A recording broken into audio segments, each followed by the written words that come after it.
प्रिय विद्यार्थियों, मैं डॉक्टर MZ खान से आचार्य भूगोल राजकीय कला महाविद्यालय कोटा विश्वविद्यालय कोटा के सिलेबस के अनुसार भूगोल के BA पार्ट 3 के द्वितीय प्रश्न पत्र भारत के भूगोल का एक महत्वपूर्ण जो टॉपिक है उस पर आज चर्चा करेंगे। टॉपिक है भारत स्थिति एवं विस्तार, अर्थात भारत की स्थिति किस प्रकार की है, इसकी लोकेशन क्या है और इसका विस्तार या हम इसका फैलाव की बात करें वो क्या है। भारत के एक वृहद भौगोलिक विस्तार वाला देश होने के कारण हम ये कह सकते हैं कि उत्तर में ये हिमालय की बर्फीली चोटियों से लेकर दक्षिण में हिंद महासागर तक फैला हुआ है, विस्तृत है। भारत के जो है वो विश्व के सबसे बड़े एशिया महाद्वीप में ये स्थित है और इसमें हमें अनेक विविधताएं हमें देखने को मुख्य रूप से मिलती हैं। इसमें विविध भूखंडों के विस्तृत क्षेत्र भी स्थित हैं। एक और इसके उत्तर में हम बात करें तो गगनचुंबी हिमालय पर्वत है, तो इसके हिमालय पर्वत के दक्षिण में सिंधु गंगा का मैदान अपने उपजाऊ मिट्टी के लिए विश्व भर में प्रसिद्ध है। इस क्षेत्र की जो मृदा है या जो मिट्टी है वो बहुत ही उपजाऊ है, जहाँ पर बड़े विस्तृत रूप से कृषि संबंधी कार्य संपन्न किए जाते हैं और इसी कारण से ये विश्व भर में अपनी फर्टिलिटी के लिए या उत्पादकता या उपजाऊपन के लिए बहुत प्रसिद्ध है। इस मैदान के पश्चिम भाग में हम कहें तो थार की मरुभूमि है।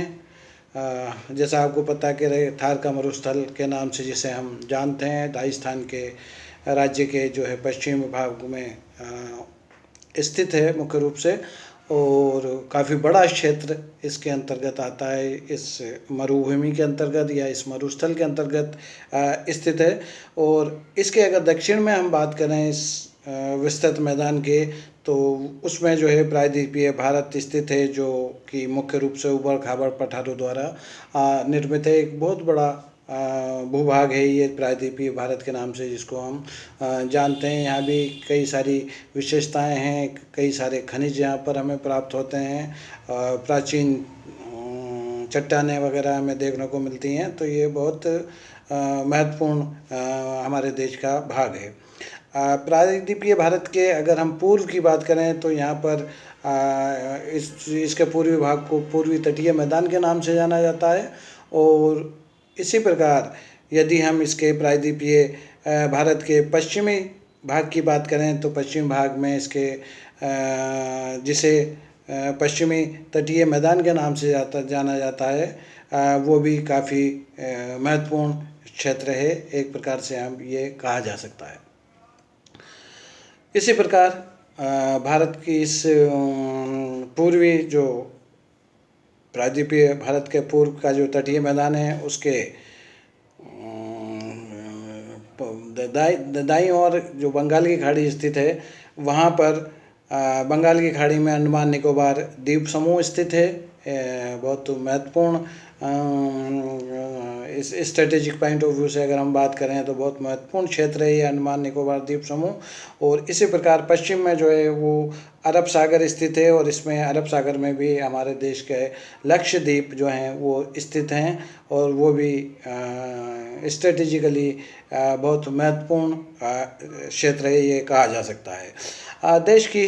हमारे देश की जो विशालता एवं विविधता है उसको देखते हुए इसे मुख्य रूप से उपमहाद्वीप की संज्ञा प्रदान की जाती है।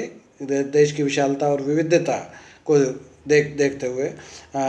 इसे हम उपमहाद्वीप के रूप में जानते हैं। और क्योंकि इसमें महाद्वीप के सभी गुण भी विद्यमान हैं, ये भी एक इसकी विशेषता है। अगर स्थिति एवं विस्तार की अगर हम बात करें तो भारत जो है वो 8 डिग्री 4 मिनट उत्तरी अक्षांश से 37 डिग्री 6 मिनट उत्तरी अक्षांश के मध्य स्थित है, तथा अगर देशांतरीय विस्तार की हम भारत के देशांतरीय विस्तार की बात करें तो भारत जो देश है वो 68 डिग्री 60 मिनट पूर्वी देशांतर से 97 डिग्री 25 मिनट पूर्वी देशांतर के मध्य स्थित है। तो ये तो हम स्थिति की जब बात कर रहे हैं तो एक तरह से ये इनका अक्षांशीय और देशांतरीय मुख्य रूप से विस्तार है। इसी प्रकार से भारत का जो केंद्रीय देशांतर है वो 82 डिग्री 30 मिनट या 82.5 डिग्री पूर्वी देशांतर पर ये स्थित है, जिससे कि भारत का मानक समय जो है वो निश्चित किया जाता है या निश्चित होता है। तो हमारे देश की जो स्थिति है अक्षांशीय और देशांतरीय रूप में भी अगर हम बात करें तो एक बहुत ही महत्वपूर्ण स्थिति है हमारे देश की। और देश की कश्मीर से कन्याकुमारी तक उत्तर दक्षिण दिशा में अगर हम लंबाई की बात करें, लंबाई और चौड़ाई की अगर हम विस्तार की बात करें तो हमारा देश जो है वो कश्मीर से उत्तर में कश्मीर, जैसा आप सबको विदित है कि हमारा जो मुकुट है देश का वो कश्मीर कहलाता है, और उसका सबसे नीचे का जो भाग है दक्षिण में वो कन्याकुमारी के नाम से हम जानते हैं उसके। तो देश का जो उत्तरी जो सर्वोच्च ऊपर वाला जो भाग है कश्मीर से लेकर, और दक्षिण का सबसे नीचे वाला जो भाग है कन्याकुमारी, उत्तर से दक्षिण दिशा में इसकी लंबाई लगभग 3214 किलोमीटर है। और जबकि अगर हम पूर्व से पश्चिम की बात करें तो कच्छ के रण से अरुणाचल प्रदेश तक, पश्चिम से पूर्व कहें या पूर्व से पश्चिम कहें हम, तो पूर्व में अरुणाचल प्रदेश और पश्चिम में कच्छ की जो रण है इसकी चौड़ाई लगभग 2933 किलोमीटर है। तो हमारा देश की जो उत्तर से दक्षिण जो लंबाई है वो 3214 किलोमीटर है, और पूर्व से पश्चिम में कच्छ के रण से लेकर या कच्छ के क्षेत्र से अरुणाचल प्रदेश तक की बात करें हम तो इसकी जो चौड़ाई है वो लगभग 2933 किलोमीटर है। अगर हम भारत के कुल क्षेत्रफल की बात करें कि कितना क्षेत्र में ये स्थित है हमारा देश और इसका कुल क्षेत्रफल कितना है, तो भारत का कुल क्षेत्रफल लगभग 32,87,263 वर्ग मीटर है, जो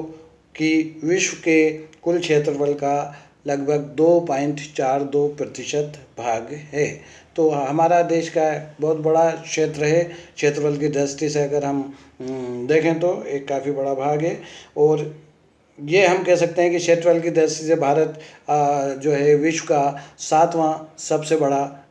देश भी है। तो हम विश्व में क्षेत्रफल की दृष्टि से हम विश्व के अन्य देशों की तुलना में 7वें